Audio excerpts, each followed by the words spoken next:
Assalamualaikum warahmatullahi wabarakatuh. Selamat pagi. Semoga dalam keadaan baik, sehat walafiat, dan siap menerima pembelajaran pada pagi hari ini. Pagi hari ini kita akan melanjutkan pembelajaran minggu yang kemarin. Setelah minggu kemarin kita membahas tentang surat Al-Qadr. Untuk bab 3 ini kita akan belajar tentang hukum bacaan ra, salah satu dari ilmu tajwid. Dalam pembelajaran bab 3 ini, indikator pembelajarannya nanti setelah selesai kita bahas bab 3 ini, saya harapkan anak-anak sekalian yang pertama mampu membaca Al-Quran sesuai kaidah ilmu tajwid, yang kedua mampu melafadzkan huruf ra yang dibaca tafkhim, yang ketiga mampu melafadzkan huruf ra yang dibaca tarqiq, yang keempat mampu melafalkan huruf ra yang dibaca jawazul wajhain, yang kelima mampu membaca huruf ra dalam ayat-ayat Al-Quran. Jadi ada 5 indikator yang akan kita sebagai tujuan pembelajaran yang ada di bab yang ketiga ini tentang hukum bacaan ra. Secara peta konsep,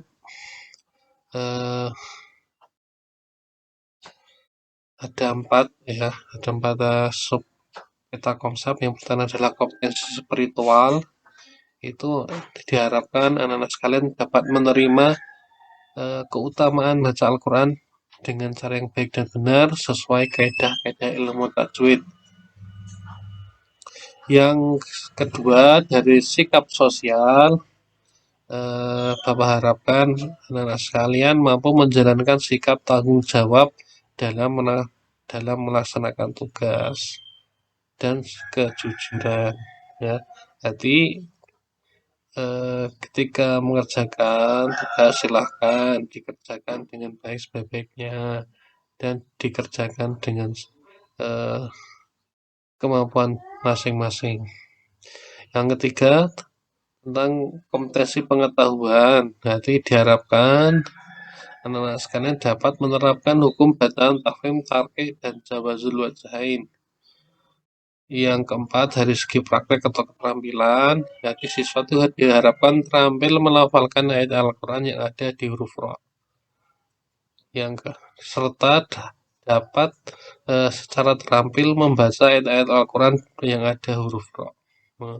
Itu adalah tujuan output yang hasil yang harus kita dapatkan setelah mempelajari bab yang ketiga adalah hukum bacaan ra.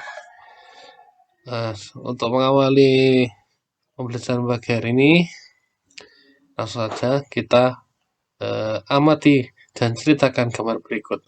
Coba kalian lihat gambar ini. Apa yang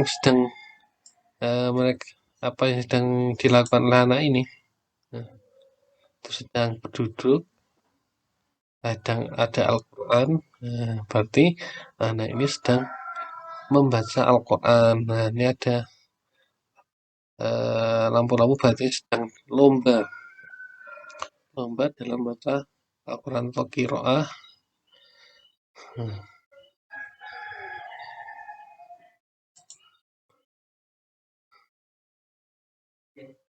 Apa yang kamu ketahui tentang gambar di atas? Silakan kalian angan-angan, kalian jawab masing-masing ya. Siapakah di antara kalian yang selalu membaca Al-Quran? Saya harapkan anak-anak sekalian semuanya secara rajin dan rutin membaca Al-Quran setiap hari. Karena membaca Al-Quran itu adalah suatu mendapatkan pahala yang sangat luar biasa dan dapat menenteramkan jiwa dan dapat melancarkan kita dalam belajar, sehingga pembelajaran yang kita lakukan setiap hari akan lebih mengena ke dalam hati. Agar kalian dapat membaca Al-Quran dengan baik, kalian harus memperhatikan tata cara membaca Al-Quran. Jadi kalau ingin membaca Al-Quran, ya kita harus mempelajari, memperhatikan caranya gimana atau yang baca Al-Quran yang baik agar mendapatkan suatu yang hasil yang baik. Ilmu yang mempelajari tata cara baca Al-Quran dengan baik dan benar adalah ilmu tajwid. Nah,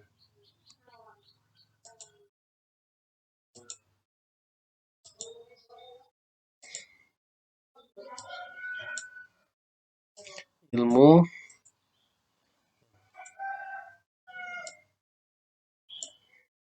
ilmu yang mempelajari tata cara membaca Al-Quran dengan baik dan benar adalah ilmu tajwid. Nah, ini kalian perhatikan, kalian tulis nih, kalian ingat-ingat, dihafalkan.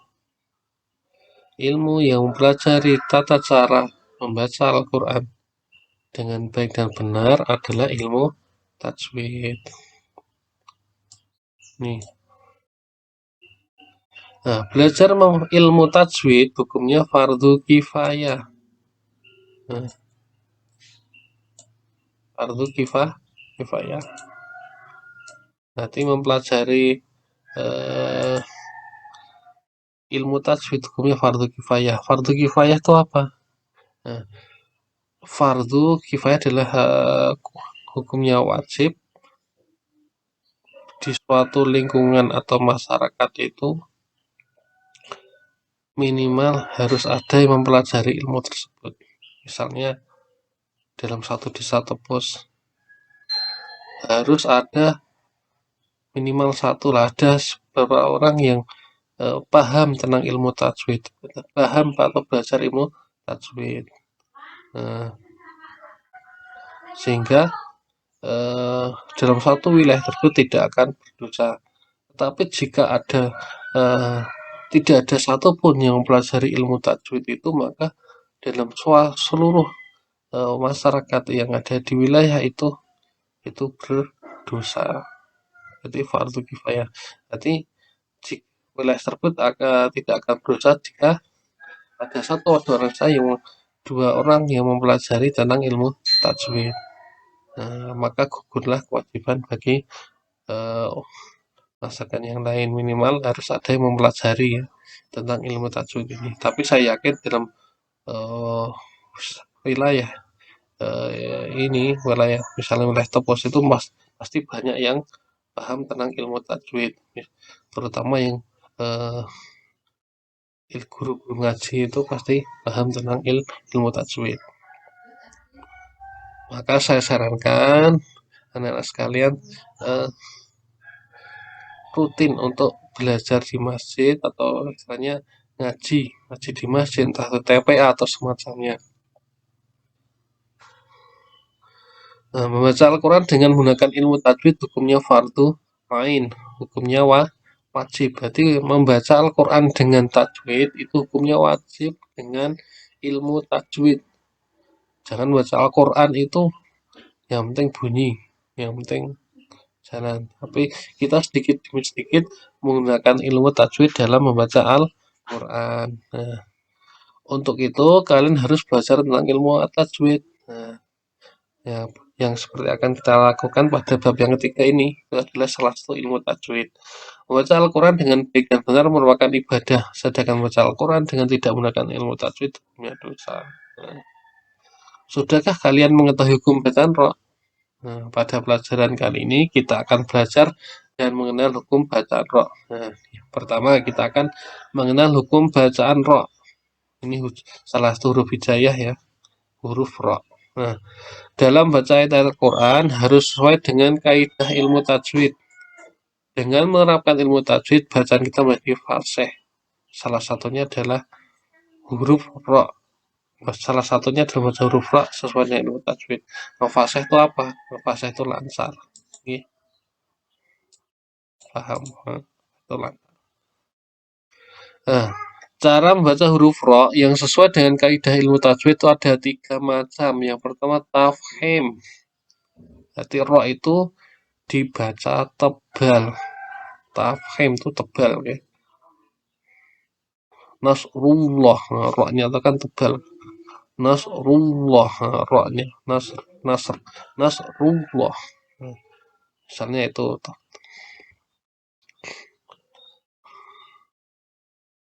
Yang kedua tarke. Tarke itu dibaca tipis. Contohnya mirsodun, mirsodun. Nah, dibaca itu dibaca tipis atau tarke.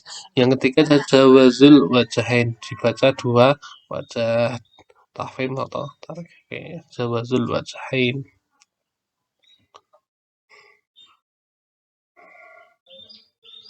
Nah, macam-macam hukum bacaan ro.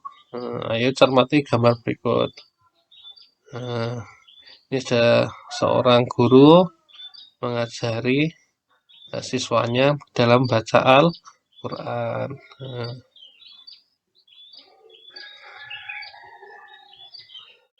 Yang pertama kan pelajaran tentang ro tafhim. Tafhim yaitu hukum membaca huruf ro dibaca tebal. Nah, ini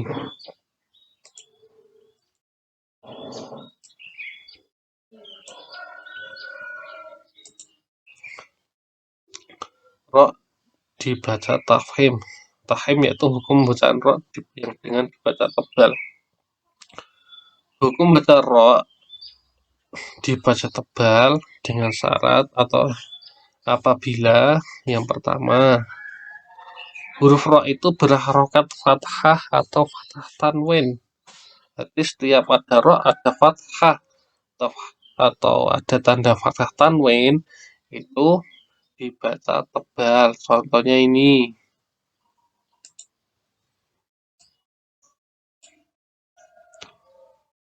rozako, ro-nya dibaca tebal, rozako, rozako, tabaraka, wam ro'atuhu, robbana atina, khobiron, ron, ro, itu baca tebal, ada nosat tebal istilahnya. Jangan ra, itu ro, rozako, baca tebal. Yang kedua, syarat apabila ro berharokat dhammah atau dhammah tanwin. Contohnya narun, tebal-tebal. Ruzikna, kabirun, rufi'a, nasrullah, kafaru bihi. Ro-nya itu adalah dhammah. Ini tanda dhammah ya. Perhatikan. Nah, ini yang seperti tanda angka 9 ini kan adalah tanda dhammah. Yang ketiga selanjutnya ro sukun atau sukun karena wakof. Yang huruf sebelumnya berharokat fathah atau dhammah. Ro-nya sukun atau mati. Tapi sebelumnya ada huruf fathah atau dhammah. Itu maka ini dibaca tebal. Wa salah yurja'una wan haro wal abtaru alhaakumut takatsur. Wa arsala, wan har, ro-nya itu diwakofkan atau dimatikan. Sebelumnya ada fathah, maka ini nanti wan har, harnya atau ro-nya itu dibaca tebal. Yang selanjutnya ro sukun karena wakof didahului dengan mad fathah atau mad dhammah. Contohnya ma'al abror. Ro-nya itu sukun karena wakof yang didahului fathah atau dhammah. Seperti tadi ya. Selanjutnya ro sukun wakof sebelumnya huruf sukun dan sebelumnya lagi huruf yang berharokat fathah atau dhammah. Contohnya ini wal fajr. Sukun sebelumnya fathah atau dhammah. Musrin di dhammah, sya-nya tuh sukun. Ro-nya ini diwakofkan, dimatikan, berarti bacanya wal fajr wa layalin usr wa la yuridu bikumul usr. Selanjutnya ro sukun karena wakof didahului dengan huruf istilah yang sukun. Ainal kitar. Nah, sama tadi ya. Ro sukun huruf. Nah, di wakof sama ya. Sebelumnya ada huruf istilah itu short. Salah satu huruf istilah. Ainal kitar. Mim misar. Yang selanjutnya ro sukun sebelumnya kasroh dan setelahnya huruf istilah yang hidup. Firqotun mirsotun. Sebelumnya kasrah tapi sesudahnya sukun itu ada huruf istilah yang hidup, maka itu dibaca tebal atau tafkhim. Selanjutnya adalah ro sukun didahului hamzah wasol walaupun harakannya kasroh. Irji ilaihim robir hamhuma amir tabu. Sukun tetapi didahului oleh hamzah wasol.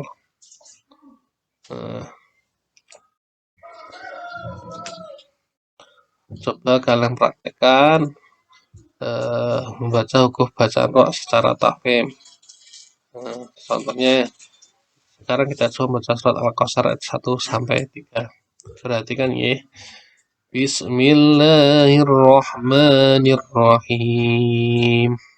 Inna a'tainakal kautsar. Betul nggih? Fasholli li rabbika wanhar. Inna syani'aka huwal abtar. Roknya yang wakaf akhir itu kan dibaca tebal.